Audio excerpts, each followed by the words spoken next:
ಎಲ್ಲರಿಗೂ ನಮಸ್ಕಾರ. Note junction YouTube ಚಾನಲ್‌ಗೆ ತಮಗೆಲ್ಲರಿಗೂ ಆತ್ಮೀಯವಾದ ಸ್ವಾಗತ. ಈಗಾಗಲೇ ತಿಳಿದಿರುವಂತೆ ನಾವು 6ರಿಂದ 10ನೇ ತರಗತಿಯವರೆಗಿನ ಪಠ್ಯಕ್ರಮದ ಸೀರೀಸ್ ಅನ್ನು ಮಾಡ್ತಾ ಇದ್ದೇವೆ. ಈ ಸೀರೀಸ್‌ನಲ್ಲಿ ನಾವು ನಿಮಗೆ ಎಲ್ಲಾ ಸ್ಪರ್ಧಾತ್ಮಕ ಪರೀಕ್ಷೆಗಳಿಗೆ ಉಪಯುಕ್ತವಾದ ನೋಟ್ಸ್ ಅನ್ನು ನೀಡುತ್ತಿದ್ದೇವೆ. ಸೊ ಆದಷ್ಟು ಈ ವಿಡಿಯೋನ ಎಲ್ಲರೊಂದಿಗೆ ಶೇರ್ ಮಾಡಿ ಹಾಗೂ ನಮ್ಮ ನೋಟ್ ಜಂಕ್ಷನ್ ಯೂಟ್ಯೂಬ್ ಚಾನಲ್‌ನ ಸಬ್ಸ್ಕ್ರೈಬ್ ಮಾಡಿ, ಪಕ್ಕದಲ್ಲಿರುವ ಬೆಲ್ ಐಕಾನ್ ಅನ್ನು ಪ್ರೆಸ್ ಮಾಡಿ. ಸೊ ಬನ್ನಿ ಇವತ್ತಿನ ತರಗತಿಯನ್ನು ಶುರು ಮಾಡೋಣ. ಇವತ್ತಿನ ತರಗತಿಯಲ್ಲಿ ನಾವು 7ನೇ ತರಗತಿಯ 12ನೇ ಅಧ್ಯಾಯವಾದ ಭಾರತದ ಪ್ರಾಚೀನ ರಾಜಮನೆತನಗಳ ಕುರಿತಾಗಿ ನೋಡೋಣ. ಹಿಂದಿನ ತರಗತಿಯಲ್ಲಿ ನಾವು ಮೌರ್ಯರ ಕುರಿತಾಗಿ ನೋಡಿದ್ದೇವೆ. ಈಗ ಮೌರ್ಯರು, ಕುಶಾನರ ಕುರಿತಾಗಿ ನೋಡಿದ್ದೇವೆ. ಈ ತರಗತಿಯಲ್ಲಿ ನಾವು ಮುಂದುವರೆದ ಭಾಗವಾಗಿ ಗುಪ್ತರು ಹಾಗೂ ಇನ್ನಿತರ ರಾಜಮನೆತನಗಳ ಕುರಿತು ನೋಡೋಣ. ಮೊದಲನೇದಾಗಿ ಗುಪ್ತರ ಕುರಿತಾಗಿ ತಿಳಿದುಕೊಳ್ಳೋಣ. ಗುಪ್ತರು ಭಾರತವನ್ನು ಆಳಿದ ರಾಜಮನೆತನಗಳಲ್ಲಿ ಪ್ರಮುಖರಾದವರು. ಅದರಲ್ಲಿ ಸಮುದ್ರಗುಪ್ತನು ಅತ್ಯಂತ ಶ್ರೇಷ್ಠನಾಗಿ ಹಾಗೂ ಪರಾಕ್ರಮಿಯಾಗಿ ಗುರುತಿಸಿಕೊಂಡ ರಾಜನಾಗಿದ್ದಾನೆ. ಮೊದಲನೇದಾಗಿ ಸಮುದ್ರಗುಪ್ತನ ಕುರಿತಾಗಿ ನೋಡೋಣ.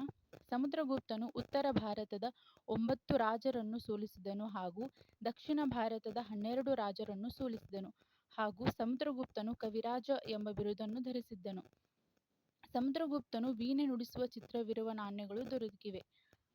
ಈಗ ಸಮುದ್ರಗುಪ್ತನ ಆಸ್ಥಾನದಲ್ಲಿ ವಸುಬಂಧ ಎಂಬ ಮಂತ್ರಿ ಇದ್ದನು. ಅವನು ಬೌದ್ಧ ವಿದ್ವಾಂಸನಾಗಿದ್ದನು.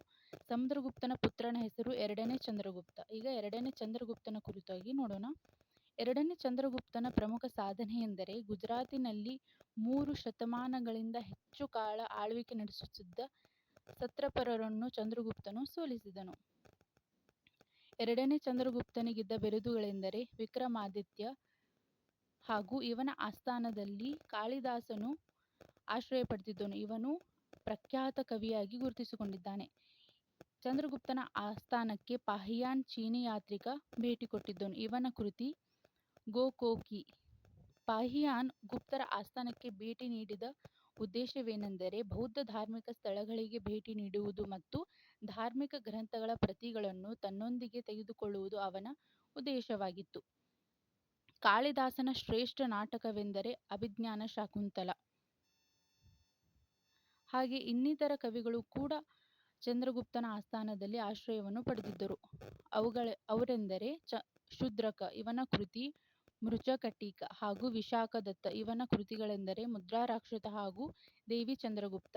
ಹಾಗೂ ವಿಷ್ಣು ಶರ್ಮನು ಕೂಡ ಆಶ್ರಯ ಪಡೆದಿದ್ದನು. ಅವನ ಕೃತಿ ಪಂಚತಂತ್ರ ಹಾಗೂ ಅಮರಸಿಂಹ. ಅವನ ಪ್ರಮುಖ ಕೃತಿ ಅಮರಕೋಶ. ಗುಪ್ತರ ಕಾಲದ ದಶಾವತಾರ ದೇವಾಲಯದಲ್ಲಿರುವ ವಿಷ್ಣುವಿನ ಮೂರ್ತಿ ಶಿಲ್ಪವು ದೇವಗಢದಲ್ಲಿದೆ ಮತ್ತು ಸಾರನಾಥದಲ್ಲಿರುವ 128 ಅಡಿ ಎತ್ತರದ ಧಮೇಕ ಸ್ತೂಪವು ಗುಪ್ತರ ಕಾಲದ ಅನುಪಮ ನಿರ್ಮಾಣವಾಗಿದೆ. ಮುಂದುವರೆದು ಗುಪ್ತರ ಕಾಲದ ಶ್ರೇಷ್ಠ ಗಣಿತ ಮತ್ತು ಖಗೋಳಶಾಸ್ತ್ರಜ್ಞನಾಗಿ ಆರ್ಯಭಟನು ನೆಲೆಸಿದ್ದನು ಮತ್ತು ಬ್ರಹ್ಮಗುಪ್ತನು ಸೊನ್ನೆಯನ್ನು ಕಂಡುಹಿಡಿದನು. ವರಾಹಮಿಹಿರ ಬೃಹತ್ಸಂಹಿತ ಮತ್ತು ಪಂಚ ಸಿದ್ಧಾಂತಿಕ ಎಂಬ ಕೃತಿಗಳನ್ನು ರಚಿಸಿದ್ದಾನೆ ಹಾಗೂ ವಾತ್ಸಾಯನನು ಕಾಮಸೂತ್ರ ಸೂತ್ರ ಕೃತಿಯನ್ನು ರಚಿಸಿದ್ದಾನೆ. ಗುಪ್ತರ ಕೊನೆಯ ದೊರೆಯೆಂದರೆ ಸ್ಕಂದಗುಪ್ತ. ಶ್ರೀಗುಪ್ತನು ಗುಪ್ತರ ಸ್ಥಾಪಕನಾಗಿದ್ದಾನೆ. ಪಾದರಸವನ್ನು ಔಷಧಿಯಾಗಿ ಮೊದಲ ಬಾರಿಗೆ ಬೆಳಕಿಗೆ ತಂದ ಕೀರ್ತಿ ಭಾರತೀಯ ವೈದ್ಯರಿಗೆ ಸಲ್ಲುತ್ತದೆ. ಈಗ ಕಾಳಿದಾಸನ ಪ್ರಮುಖ ನಾಟಕಗಳು ಎಂದರೆ ಅಭಿಜ್ಞಾನ ಶಾಕುಂತಲ, ಮಾಳವಿಕಾಗ್ನಿಮಿತ್ರ ಮತ್ತು ವಿಕ್ರಮಾರ್ವಸೀಯ. ಮತ್ತು ಕಾಳಿದಾಸನ ಕಾವ್ಯಗಳೆಂದರೆ ರಘುವಂಶ, ಕುಮಾರಸಂಭವ, ಋತುಸಂಹಾರ ಮತ್ತು ಮೇಘದೂತ. ಗುಪ್ತರ ಕಾಲದ ಗುಹೆಗಳು 1819ರಲ್ಲಿ ಪತ್ತೆಯಾಗಿವೆ ಮತ್ತು ಮೆಹರೌಲಿಯ ಕಬ್ಬಿನ ಕಂಬದ ತೂಕ 6 ಟನ್ 23 ಅಡಿ ಎತ್ತರವನ್ನು ಹೊಂದಿದೆ. ಈಗ ವರ್ಧನರ ಕುರಿತಾಗಿ ನೋಡೋಣ. ವರ್ಧನರ ಸ್ಥಾಪಕ ಪುಷ್ಯಭೂತಿ. ವರ್ಧನರಲ್ಲಿ ಅತ್ಯಂತ ಶ್ರೇಷ್ಠನಾದ ಅರಸನೆಂದರೆ ಅವನು ಹರ್ಷವರ್ಧನನು. ಈಗ ಹರ್ಷವರ್ಧನನ ಕುರಿತಾಗಿ ನೋಡೋಣ. ಹರ್ಷವರ್ಧನನು ಸಿಂಹಾಸನವೇರಿದಾಗ ಕೇವಲ 16 ವರ್ಷದ ಯುವಕನಾಗಿದ್ದನು ಮತ್ತು ರಾಜವರ್ಧನು ತಂಗಿ ರಾಜಶ್ರೀಯನ್ನು ಗೃಹವರ್ಮನಿಗೆ ಕೊಟ್ಟು ಮದುವೆ ಮಾಡಿದನು.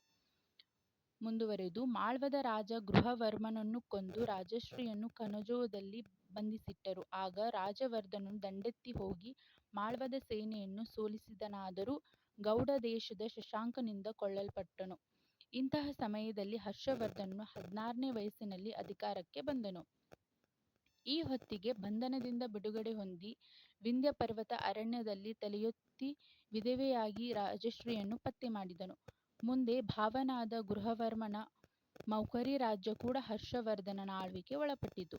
ನಂತರ ಅಣ್ಣ ರಾಜವರ್ಧನನ ಸಾವಿಗೆ ಕಾರಣನಾದ ಶಶಾಂಕನ ಮೇಲೆ ಯುದ್ಧವನ್ನು ಸಾರಿದನು. ಹರ್ಷವರ್ಧನನು ಸುಮಾರು 40 ವರ್ಷಗಳ ಕಾಲ ಆಳ್ವಿಕೆಯನ್ನು ನಡೆಸಿದನು. ಹರ್ಷವರ್ಧನನು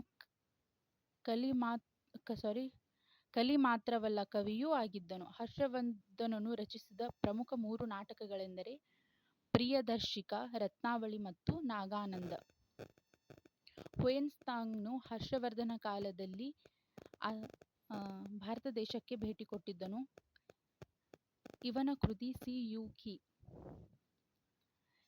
ಹಾಗೂ ಭಾನಭಟ್ಟ ಬರೆದ ಕೃತಿ ಹರ್ಷಚರಿತ. ಹರ್ಷವರ್ಧನ ಕಾಲದಲ್ಲಿ ನಳಂದ ವಿಶ್ವವಿದ್ಯಾಲಯವು ಅತ್ಯಂತ ಪ್ರಖ್ಯಾತಿಯನ್ನು ಪಡೆಯಿತು.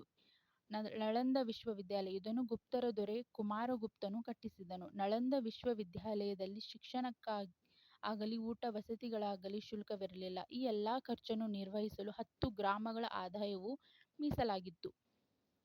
ಸಾಮ್ರಾಟ ಹರ್ಷವರ್ಧನ ಈ ಎಲ್ಲಾ ಮಹಾವಿದ್ಯಾಲಯದ ಪೋಷಕರಲ್ಲಿ ಒಬ್ಬ. ವಿದ್ಯಾರ್ಥಿ ಜೀವನವು ಕಟ್ಟುನಿಟ್ಟಾಗಿತ್ತು ಹಾಗೂ ಶ್ರೇಷ್ಠ ಪಂಡಿತರು ಅಧ್ಯಾಪಕ ವರ್ಗದಲ್ಲಿದ್ದರು. ಈಗ ರಜಪೂತರ ಕುರಿತಾಗಿ ನೋಡೋಣ. ರಜಪೂತರು ಸಾಹಸ ಪರಾಕ್ರಮಗಳಿಗೆ ಹೆಸರಾದವರು. ಇವರು ತಮ್ಮನ್ನು ಸೂರ್ಯವಂಶ ಮತ್ತು ಚಂದ್ರವಂಶವೆಂದು ಗುರುತಿಸಿಕೊಂಡಿದ್ದಾರೆ. ಹಾಗೂ ರಜಪೂತ ವಂಶಗಳು 500 ವರ್ಷಗಳ ಕಾಲ ಆಡಳಿತ ನಡೆಸಿದವು. ಪಾಲ, ಪ್ರತಿಹಾರ, ಪಾರಮಾರ, ಚೌಹಾಣ್, ಚಂದೇಲರು, ಗುಹಡವಾಲ, ಗುಹಿಲ್, ಸೋಲಂಕಿ ಮೊದಲಾದವು 36 ಮನೆತನಗಳಿವೆ. ಈಗ ಗುರ್ಜರ ಪ್ರತಿಹಾರರ ಕುರಿತಾಗಿ ನೋಡೋಣ. ಪ್ರತಿಹಾರ ದೊರೆಗಳು ಮಧ್ಯಪ್ರದೇಶದ ಅವಂತಿಯಿಂದ ಆಳ್ವಿಕೆ ನಡೆಸುತ್ತಿದ್ದರು.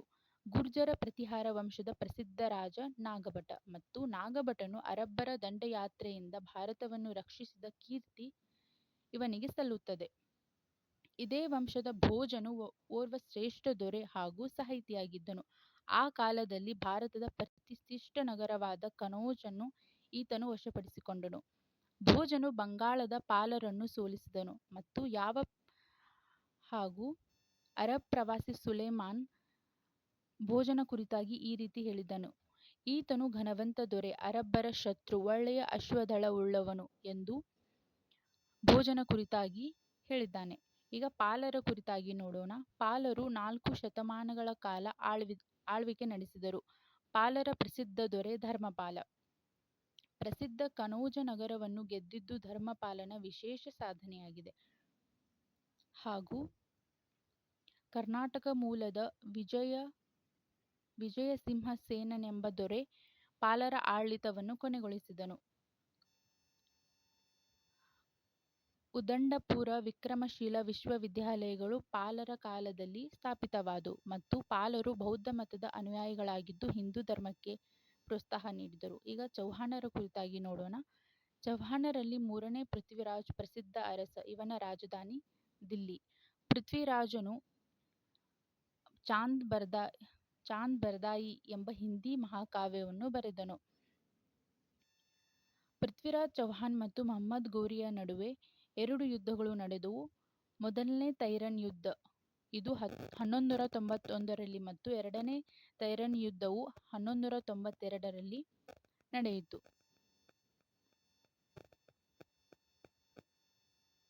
ಈಗ ಗುಹಿಲರ ಕುರಿತಾಗಿ ನೋಡೋಣ. ರಜಪೂತರಲ್ಲಿ ಗುಹಿಲರು ವಿಶ್ವ ಪರಂಪರೆಯ ವಂಶದವರು. ಗುಹಿಲ್ ವಂಶದ ದೊರೆ ಕೊಮ್ಮನ್ನನು ಅರಬ್ಬರ ಧಾಳಿಯಿಂದ ತನ್ನ ರಾಜ್ಯವನ್ನು ರಕ್ಷಿಸಿ ಪಪ್ಪಾರಾವಲ್ ಎಂಬ ಬಿರುದನ್ನು ಧರಿಸಿದನು. ಹಾಗೂ ರಾಣಾ ಕುಂಭ ಗುಹಿಲ ವಂಶದ ರಾಜನು ಚಿತ್ತೋಡದ ವಿಜಯ ಸ್ತಂಭವನ್ನು ಕಟ್ಟಿಸಿದನು. ರಾಣಕುಂಭ ರಾಜ್ಯವನ್ನು ರಕ್ಷಿಸಲು 32 ಕೋಟೆಗಳನ್ನು ಕಟ್ಟಿಸಿದನು. ಹಾಗೂ ರಾಣಾ ಸಿಂಗ್ ಅಥವಾ ರಾಣಾ ಸಂಗ್ರಾಮ್ ಸಿಂಗ್ ಗುಹಿಲ್ ವಂಶದ ಇನ್ನೊಬ್ಬ ಖ್ಯಾತ ದೊರೆ ಹಾಗೂ 100 ಕದನಗಳ ವೀರ ಎಂದು ಹೆಸರಾಗಿದ್ದಾನೆ. ಹಾಗೂ ಇವನ ಆಸ್ಥಾನದಲ್ಲಿದ್ದ ಗೀತ ಗೋವಿಂದನು ಜಯದೇವ ಎಂಬ ಕೃತಿಯನ್ನು ರಚಿಸಿದ್ದಾನೆ. ಮಧ್ಯಪ್ರದೇಶದ ಗ್ವಾಲಿಯರ್ ಕೋಟೆಯು ಭಾರತದ ಕೋಟೆಗಳ ಕೊರಳು ಹಾರದ ಮುತ್ತು ಎಂದು ಎಂದು ವರ್ಣನೆಯನ್ನು ಪಡೆದಿದೆ. ಈಗ ಕಾಶ್ಮೀರದ ಕರ್ಕೋಟ ಸಾಮ್ರಾಜ್ಯದ ಕುರಿತಾಗಿ ನೋಡೋಣ. ಕರ್ಕೋಟ ಸಾಮ್ರಾಜ್ಯವು ಕಾಶ್ಮೀರದಲ್ಲಿ ಕ್ರಿಸ್ತಶಕ 7ನೇ ಶತಮಾನದಲ್ಲಿ ಉದಯವಾಯಿತು. ಈ ಸಾಮ್ರಾಜ್ಯದ ಸ್ಥಾಪಕನು ದುರ್ಲಭವರ್ಧನ. ಕರ್ಕೋಟ ವಂಶದ ಅತ್ಯಂತ ಪ್ರಸಿದ್ಧ ರಾಜನು ಲಲಿತಾದಿತ್ಯ ಮುಕ್ತಾಪೀಡ. ಲಲಿತಾದಿತ್ಯನು ಬಲಿಷ್ಠ ಸೈನ್ಯವನ್ನು ನಿರ್ಮಿಸಿ ಸಾಮ್ರಾಜ್ಯವನ್ನು ವಿಸ್ತರಿಸಿದನು ಹಾಗೂ ಅವನು ಮಧ್ಯ ಏಷ್ಯಾ ಮತ್ತು ಉತ್ತರ ಭಾರತದ ಕೆಲವು ಭಾಗಗಳನ್ನು ಗೆದ್ದನು. ಮತ್ತು ಕಾಶ್ಮೀರವು ಈ ಕಾಲದಲ್ಲಿ ವಿದ್ಯೆ, ಸಂಸ್ಕೃತಿ ಮತ್ತು ಕಲೆಗಳ ಕೇಂದ್ರಬಿಂದುವಾಗಿತ್ತು. ಪ್ರಸಿದ್ಧ ಮಾರ್ತಾಂಡ ಸೂರ್ಯ ದೇವಾಲಯವನ್ನು ಲಲಿತಾದಿತ್ಯನು ನಿರ್ಮಿಸಿದನು. ಕರ್ಕೋಟ ವಂಶದ ಆಡಳಿತದಲ್ಲಿ ಕಾಶ್ಮೀರದಲ್ಲಿ ಶಾಂತಿ ಮತ್ತು ಸಮೃದ್ಧಿ ನೆಲೆಸಿತ್ತು.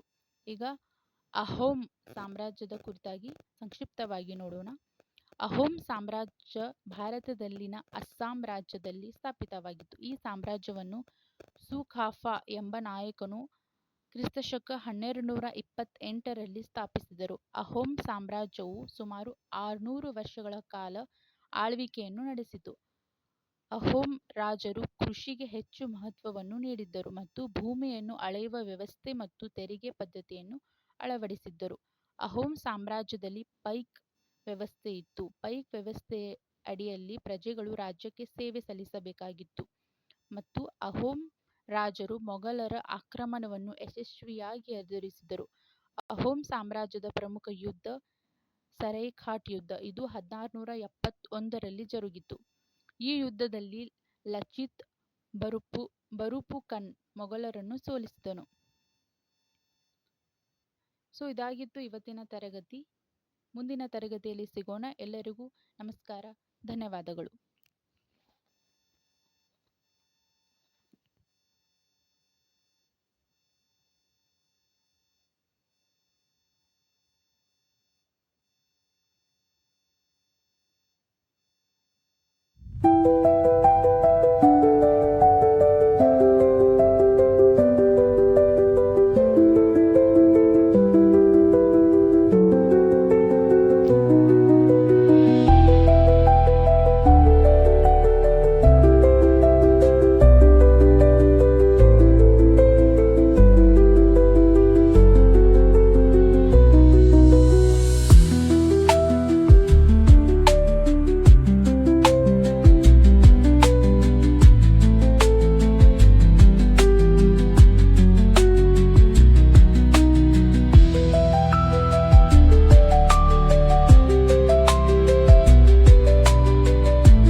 you